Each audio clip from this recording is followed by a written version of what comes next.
이 시간에도 주의 말씀을 받습니다. 우리 아기 예수 그리스도로 이 땅에 오신 주님의 말씀을 우리가 받습니다. 이 말씀이 우리의 삶 속에 은혜가 되고 축복이 될 수 있도록 하나님 도와주시옵소서. 예수님의 이름으로 기도하옵나이다. 아멘.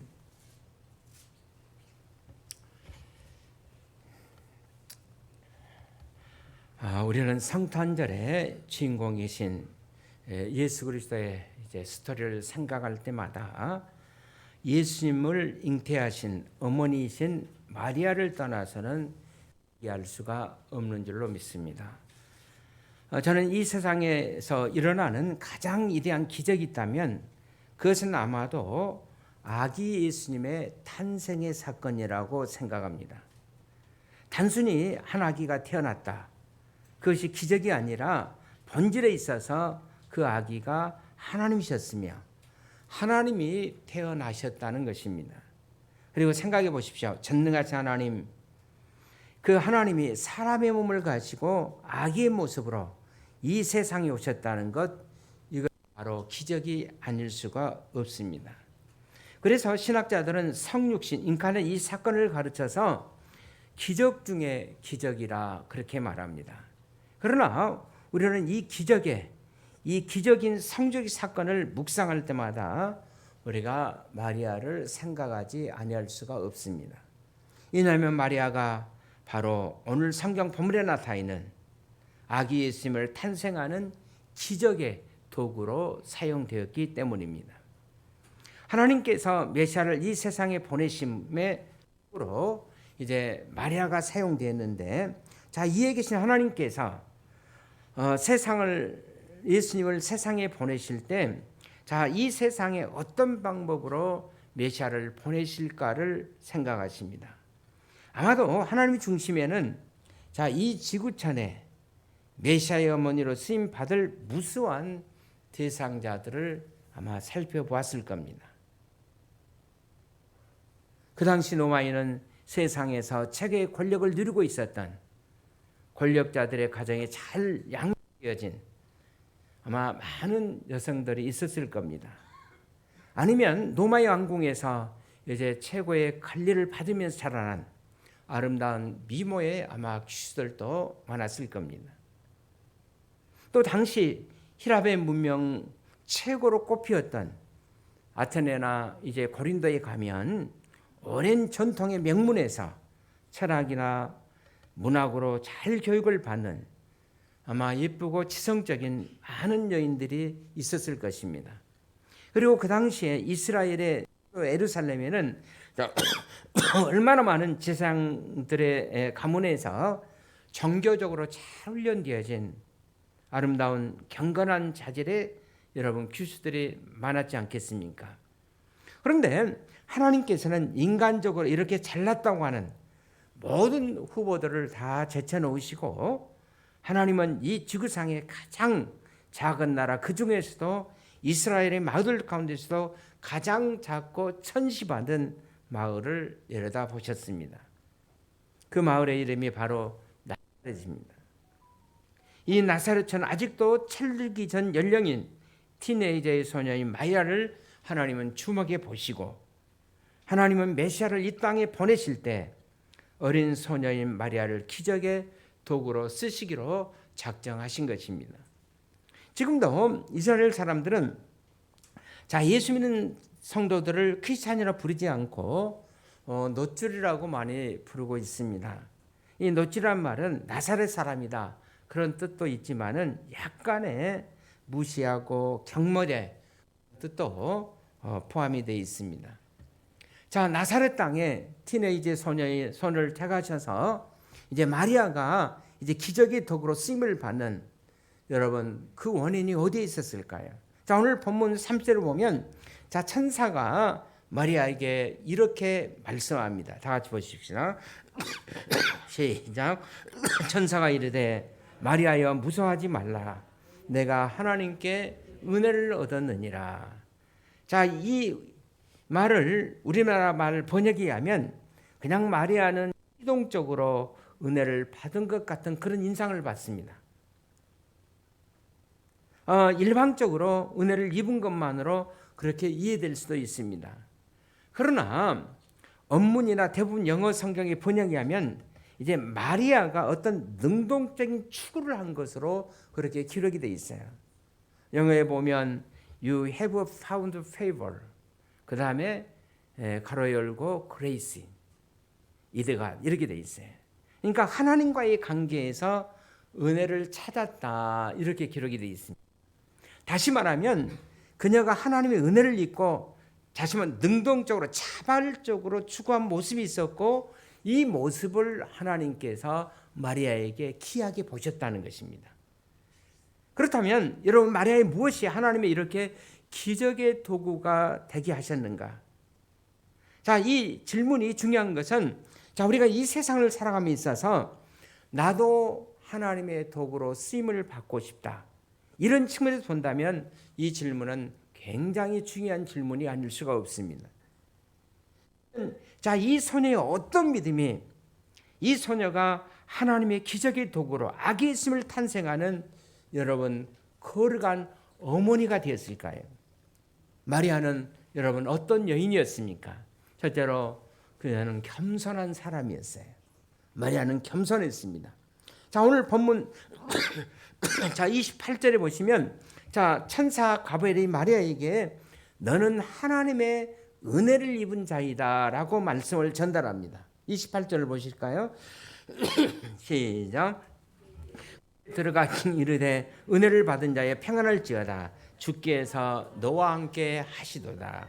자, 하나님께서 마리아에게 나타나셔서 주께서 너와 함께 하시는도다. 은혜 받은 자여 평안할지어다. 여러분 이렇게 말한다면 그때 우리의 반응, 여러분의 반응은 어떠하시겠어요? 자, 이 말을 받은 마리아의 반응은 어땠습니까? 주님이 당연히 나와 함께하고 계시고 당연히 내가 주께 은혜를 입어야 한다고 아마 그렇게 생각할 수도 있었지 않겠습니까? 근데 아닙니다. 29절에 여러분 반응을 보십시오. 28절에 자 주께서 너와 함께 계시도다. 은혜를 받은 자의 평안할지다. 이 말씀 앞에 29절에 있는 말씀을 보면 처녀가 그 말을 듣고 놀라 이런 인사가 어쩜인가 하고 생각하며 그랬어요. 마리아는 이 말씀을 상당히 의외적인 사건으로 봤습니다. 제가 하나님의 도구가 된다. 기적의 도구가 된다고 해요. 마리아가 놀라움으로 이 말씀을 받았다. 그렇게 성경은 얘기합니다. 여러분 당시 히브리 백성들에게 있어서는 천사의 음성을 듣는다 할지 하나님의 음성을 경험하는 것은 그 자체가 인간이 경험할 수 있는 최고의 특권으로 최고의 영예로 간주되었습니다. 그 자체가 인간이 경험할 수 있는 최고의 기쁨이라고 할 수가 있었습니다. 그런데 천사가 나타나서 자기에게 하나님께서 너에게 은혜를 베푸시겠다. 자, 이 말은 하나님께서 너를 통해서 메시아를 보내시겠다. 이 말씀이에요. 자, 마리아는 이 말씀을 놀라움으로 받아들이면서 제가 어떻게 자기의 감당이 어려운 아마 특권으로 마리아는 받아들였습니다. 마리아는 자신이 그래서 누구인가를 잘 알고 있었던 여인이에요. 그래서 마리아는 38절에서 자신을 어떻게 생각하고 있는가를 우리가 잘 볼 수가 있습니다. 38절 시작. 마리아가 이르되 주의 여종이오니 말씀대로 내게 이루어지다 하며 천사가 떠나가니. 옛날 번역에 보면 그렇게 돼. 주의 계집종이 이렇게 돼 있어요. 나 오늘 말씀은 주의 여종이오니. 여러분 이 말씀을 우리가 마리아의 자신의 피아라고 생각하지 마십시오. 자, 48절에서 말씀이 계속 반복이 됩니다. 같이 봅시다. 시작. 그 여종의 피천함을 돌보았습니다. 보라 이제 오라는 만세의 날을 복이 있다 일컬으로다. 하나님, 저는 피천한 여인입니다. 저는 아무것도 할 수 없습니다. 그런데 제가 하나님의 기적의 도구가 된다네요. 하나님의 음성을 항송하고 겸손한 모습으로 받아들이고 있는 마리아. 우리는 여기에서 마리아의 겸손한 모습을 볼 수가 있습니다. 우리가 교회 역사를 보면서 일관성 있게 증명된 진리가 있다면, 자, 하나님이 쓰시는 사람들은 어떤 사람들인가? 하나님 반드시 겸손한 사람들을 쓰신다는 것입니다. 성경의 역사도 동일한 사실을 우리에게 증거합니다. 자, 성경은 어떻게 얘기하는가? 베드로전서 5장 5절 보면 하나님은 교만한 자를 대적하시되, 그다음에 겸손한 자에게는 뭘 주신다고요? 은혜를 베푸시느니라. 하나님은 교만한 자는 대적하시되 겸손한 자에게는 은혜를 베푸시느니라. 자, 이렇게 여러분, 마리아가 겸손했기 때문에 하나님께서 마리아를 쓰신 거예요. 그런데 왜 하나님께서는 교만한 자를 쓰지 않는가? 교만한 사람은 어떤 일을 성취하면 반드시 자기가 그 일을 행한 것으로 알고 모든 공로를 자기에게 돌리고 있기 때문에 그렇습니다. 그러나 겸손한 사람은 달라요. 나는 할 수도 없는데, 나는 부족한데, 이 모든 것은 하나님이 하신 일이라고 그렇게 말할 겁니다. 그러니까 이 일의 성취의 결과를 하나님이 도와주셨다고, 그래서 모든 영광을 하나님께 돌리는 거예요. 오늘 성경에 등장하는 이 마리아가 그런 여인이었어요. 자, 여러분, 이것이 바로 하나님께서 겸손한 자를 찾아서 쓰시는 가장 중요한 이유인 줄로 믿습니다. 그렇습니다. 하나님 지금도 겸손한 자를 찾으세요. 하나님은 마리아 같은 겸손한 사람들을 우리의 삶에서 찾고 계신 줄로 믿습니다. 어떤 예수 믿는 이제 고등학교에서 그의 가장 겸손한 학생을 뽑아서 이제 상을 주는 그런 전례가 있었다고 합니다. 그래서 또 올해 이제 겸손한 학생을 뽑아서 그에게 이제 메달을 달아 주었어요. 그런데 그 다음 날 그 학생이 바로 실격이 됐습니다. 이유는, 자, 겸손한 자에게 달아주는 메달을 달아 주었는데 그 다음 날 그 메달을 목에 걸고 다니면서 뽐내고 다녔습니다. 그래서 실격을 당한 거예요. 여러분, 이것은 겸손하기가 얼마나 어려운가를 우리에게 풍자로 설명해 주는 얘기입니다. 그럼에도 불구하고 하나님은 오늘도 여전히 겸손한 사람을 찾아요. 마리아 같이 겸손한 사람들을 찾습니다. 주님 앞에 내가 철저하게 누구인가를 인식하고 겸허한 자리에 머물러서 엎드려 기도를 할 줄 아는 그런 사람들을 하나님께서 찾고 계신다는 겁니다.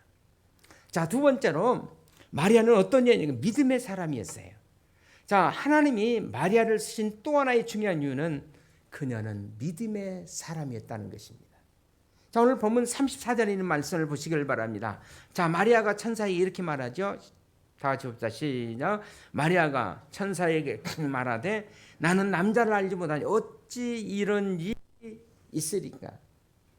자, 이 구절만 보면 주님의 역사에 대해서 마리아가 약간 회의적인 태도를 갖고 있었던 것으로 오해할 수도 있는 내용입니다. 그러나 그것은 피상적인 관찰에 불과합니다. 여기서 마리아는 주님의 능력을 의심한 것이 아니라, 아니, 나를 통해서 메시아를 보내주게 약속한데, 물론 이때 이 상황에서는 마리아가 그 약혼 단계에 있었던 그런 상황인 것은 분명합니다. 그런데 아직도 내가 남자를 가까이 아니하는 처녀인데 어떻게 이런 일이 내게 일어날 수가 있습니까? 라는 그런 반응이에요. 자, 그때 천사가 계속해서 37절에서 이렇게 말하죠. 37절에 보면 천사는 엘리사벳의 애를 들면서, 자, 하나님의 말씀의 능력으로 모든 것은 가능할 수가 있다. 그러면서 어떻게 얘기합니까? 대저 하나님의 말씀은 뭐예요? 능하지 못함이 없느니라. 믿습니까? 대저 하나님의 말씀은 능하지 못함이 없느니라. 그렇게 말합니다. 그랬더니 여러분, 마리아의 반응을 38절을 통해서 한번 보시기를 바랍니다. 같이 봅시다. 시작. 마리아가 이르되 주의 종이오니 말씀대로 내게 이루어지다 하며 그 다음에 천사가 떠나갔어요.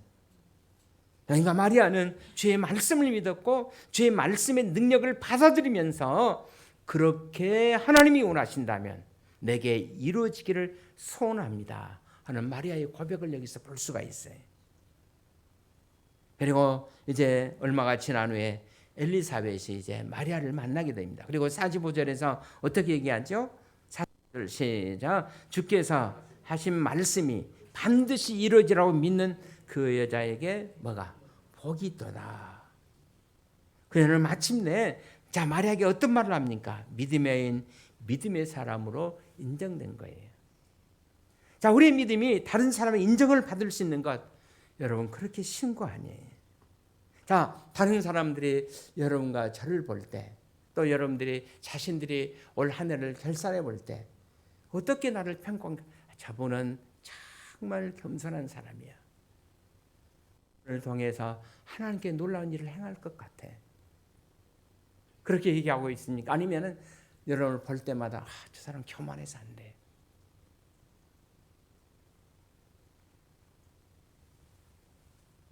정말 여러분 마리아처럼 여러분 믿음의 사람이 된다는 것은 그렇게 쉬운 것이 아닙니다. 그렇습니다.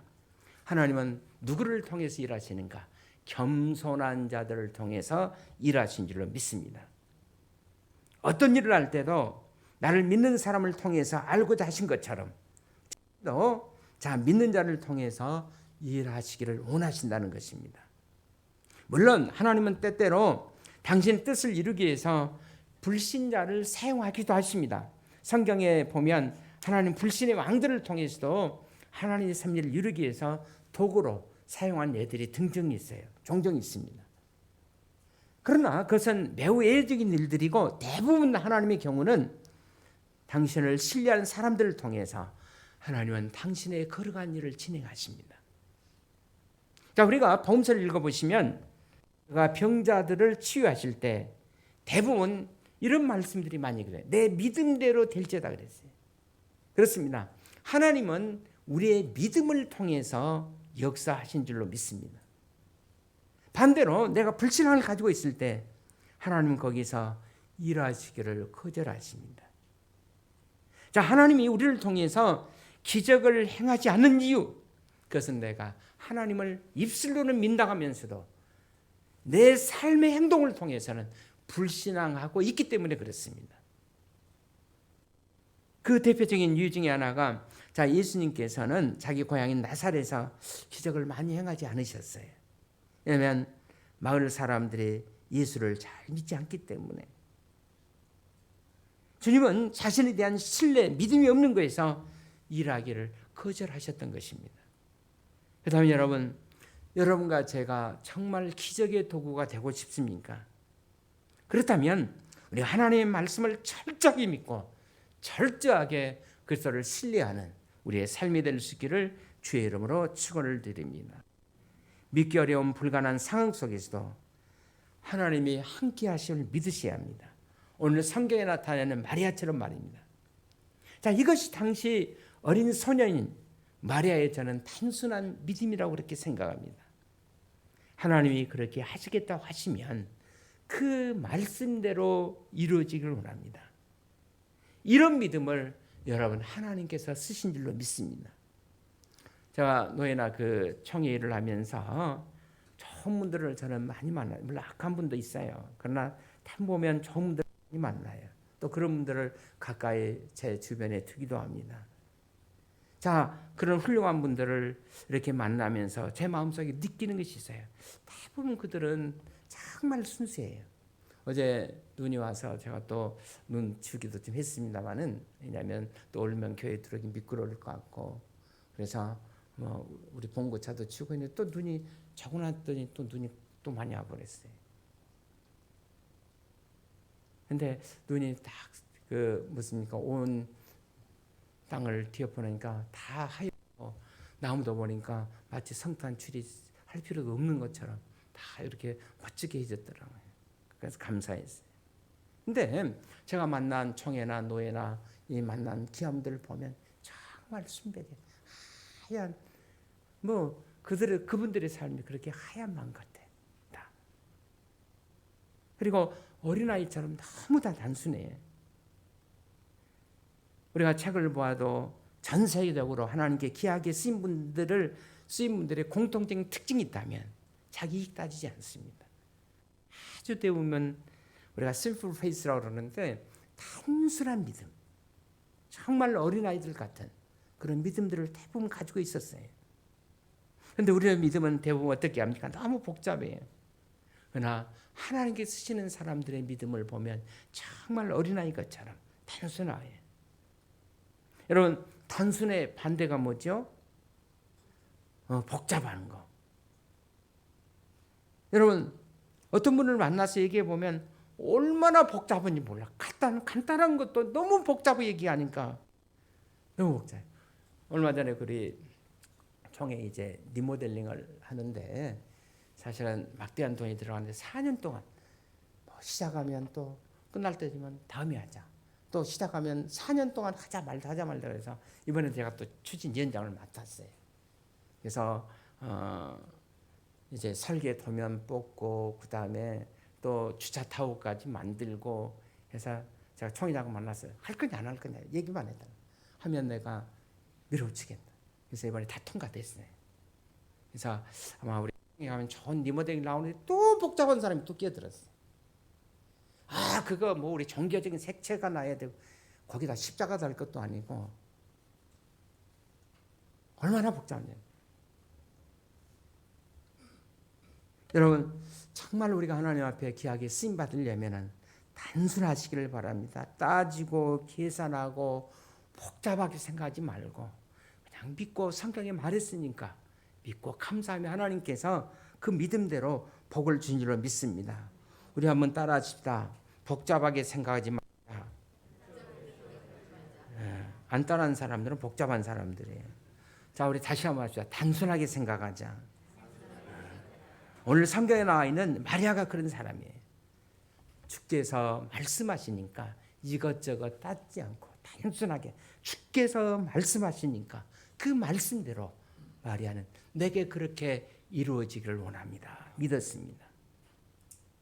그래서 하나님 앞에 마리아가 정말 귀한 여인으로 쓰임을 받는 거예요. 결론의 말씀을 했습니다. 이렇게 마리아가 쓰임을 받았던 또 하나 이유가 있어요. 마리아는 헌신의 사람이었어요. 자, 어린 소녀 마리아는 하나님의 도구가 되기 위해서 또 하나님의 이대한 영광을 위해서 기꺼이 자신의 몸을 하나님 앞에 드리기를 원했어요. 하나님의 도구가 되기 위해서. 자, 지금 우리가 이제 연말 송년 시즌입니다.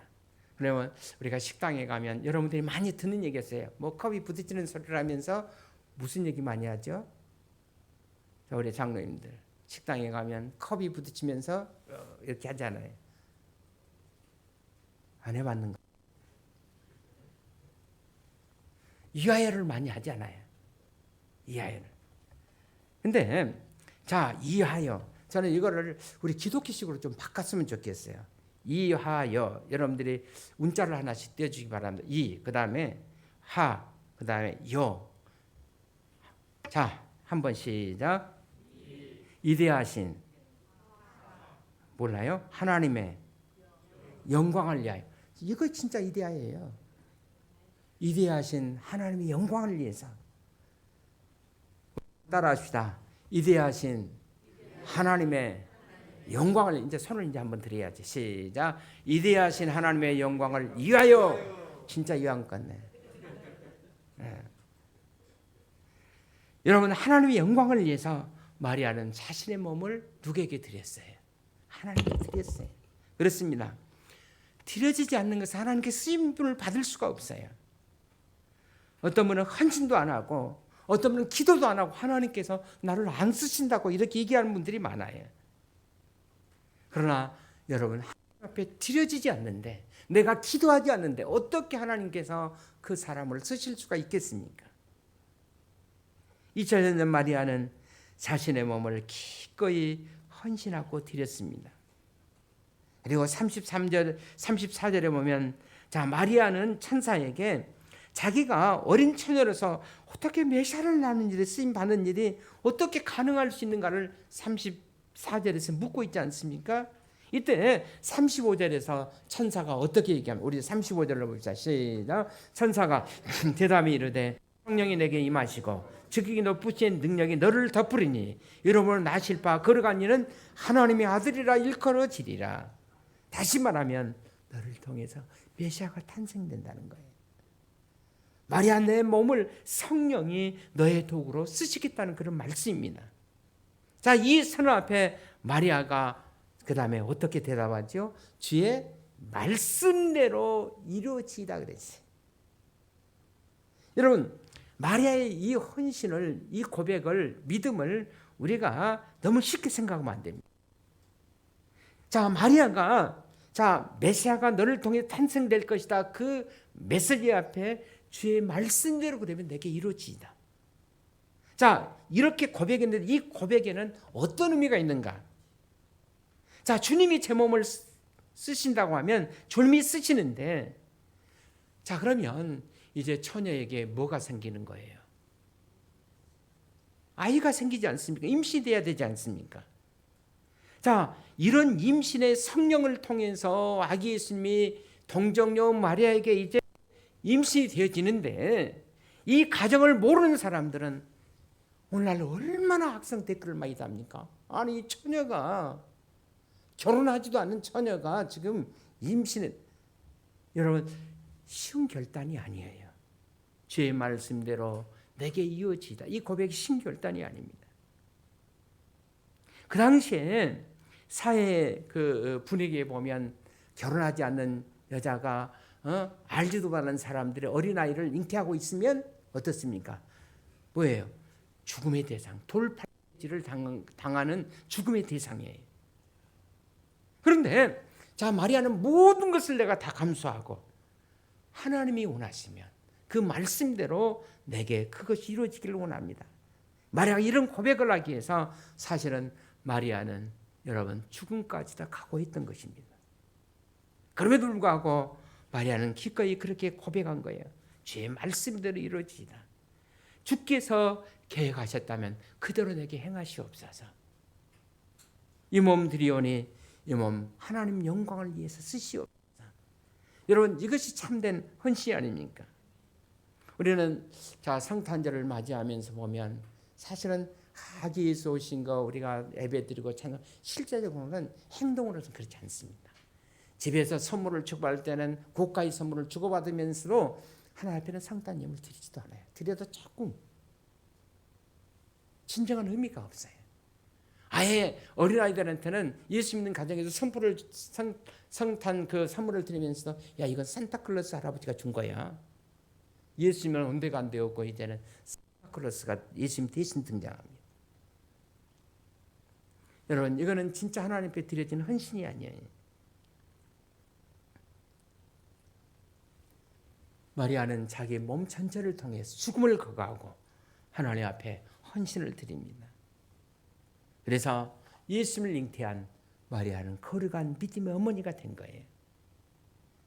헌신은 더 높은 뜻을 이루기 위해서 기꺼이 여러분 대가를 지불하는 거예요. 여러분, 우리가 이런 대가를 지불하지 않고 인생에 의미 있는 발자취 사람들을 살펴보면 여러분 대가를 지불하지 않는 사람 아무도 없어요. 헌신은 항상 여러분 고통에 값진 것을 우리에게 요구합니다. 신의 목소리를 지닌 세계적인 테너 루치아 파파로티를 우리는 잘 알죠. 옛날에 한번 말씀드린 게 있는 것 같습니다만은 이런 얘기가 있어요. 그가 이제 음악대학을 졸업하던 날 그는 아버지에게 이런 질문을 했다고 합니다. 아버지, 제가 이제 음악 선생으로 갈까요? 아니면 제가 좋아하는 성악가가 될까요? 그렇게 물었습니다. 이때 빵장수였던 아버지는 음악에 저희가 늘 부모로서 좋은 스승이었다고 그럽니다. 아버지는 아들의 얘기를 듣고 조용히 말없이 생각에 잠기다가 의자 두 개를 앞에다 갖다 놓고 그 다음에 노트에 종이 한 장을 찢어서 그걸 반으로 갈라서 아버지가 거기에다 뭘 적었어요. 봤더니 한 의자에는 작은 고통, 작은 보람, 또 다른 의자에게는 큰 고통, 큰 보람 이렇게 쓰시더니 자, 생명의 길은 작은 고통이 있지만은 그러나 작은 보람으로 만족하는 길이고 성악가의 길은 오랜 고통이 있지만은 큰 고통이 있지만은 거기는 큰 보람을 느끼는 길이다. 내가 원하는 데 앉아라. 그랬더니 파파로치가 어떻습니까? 큰 고통이 있지만은 큰 보람을 누리는 그 의자에 앉았다고 합니다. 이때 아버지는 아들을 안고 축복 기도를 해주었다고 합니다. 그리고 아버지는 축복 기도를 받은 이 루치아노 파파로티는 7년 만에 드디어 오페라에 이제 입성하게 돼요. 그리고 그는 헌신하게 되고 얼마 전에 작고에 있습니다만은 세계적인 테너의 파파로치가 된 거예요. 여러분, 헌신은 언제나 우리에게 비싼 값을 요구합니다. 여러분, 대가를 지불하지 않고 그 자체에 의미를 남길 수 있는 사람은 아무도 없어요. 여러분, 마리아가 마리아가 된 것은, 예수님의 육신의 어머니가 된 것은 그냥 된 것이 아니에요. 2000년 전 소녀 마리아가 오늘의 거룩한 마리아가 되어서 이 말씀을 보면서 모든 사람들이 감동을 받는 이유, 그것은 실로 죽음을 두려워하지 않는 그녀의 헌신이 있었다는 것입니다.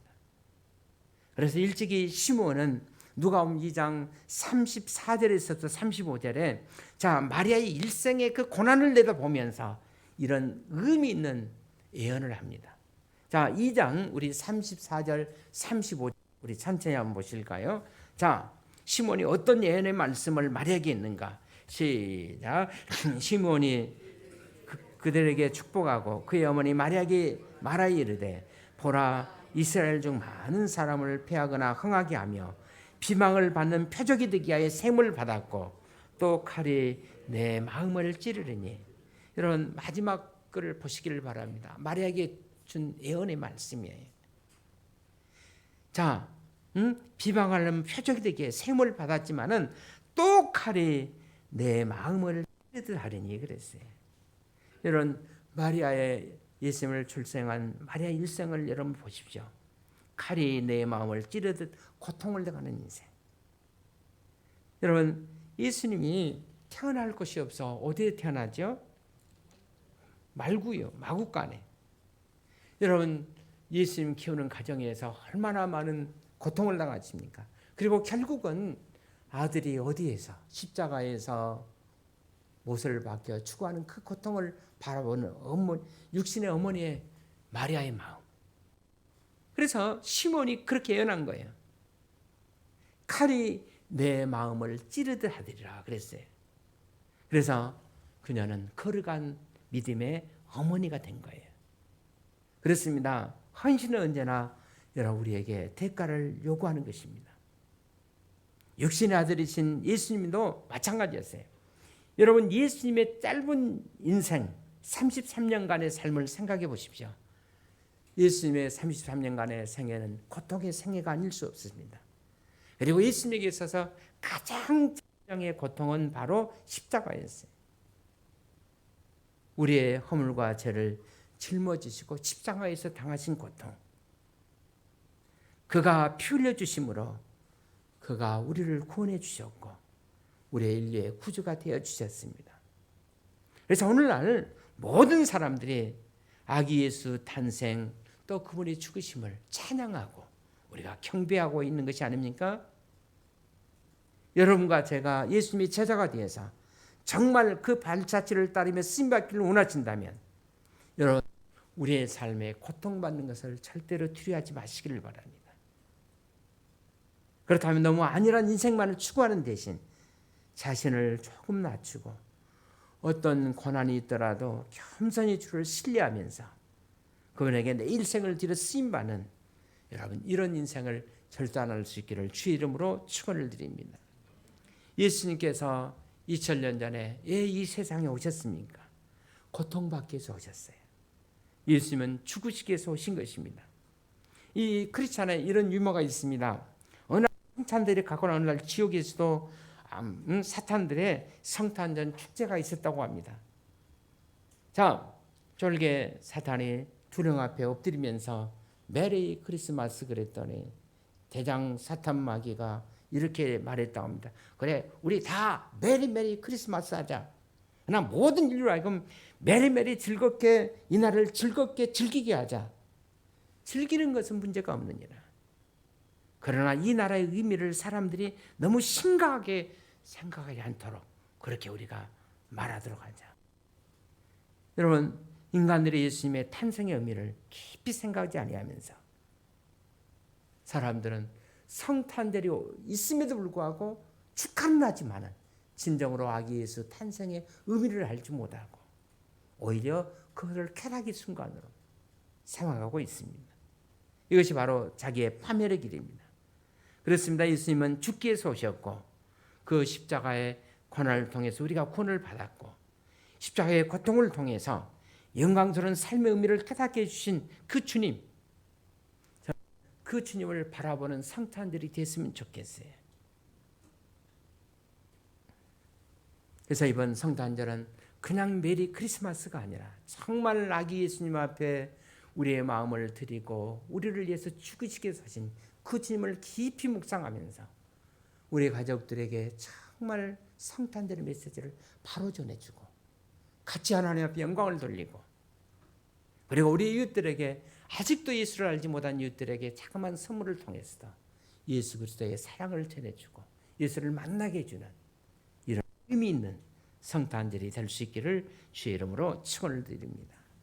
미국 교회들은 교회에서 성탄절을 맞이하면 이렇게 인사한다고 합니다. 메리 크리스마스가 여기서 끝나지 않고 엔드 미닝홀 크리스마스. 이건 무슨 얘기냐면 의미가 있는, 의미가 충만한 성탄절이 되게 하여 미닝홀 메리 크리스마스. 여러분, 성탄절을 맞이해서 정말 의미 있는 성탄절을 맞이할 수 있기를 주의 이름으로 축원을 드립니다. 우리 기도하겠습니다. 하나님, 마리아를 통한 성탄의 의미를 묵상했습니다. 우리도 마리아 같은 그런 믿음으로 헌신에 죽음을 강하는 믿음으로 우리가 성탄절을 하나님 앞에 영광을 돌릴 수 있도록 도와주시옵소서.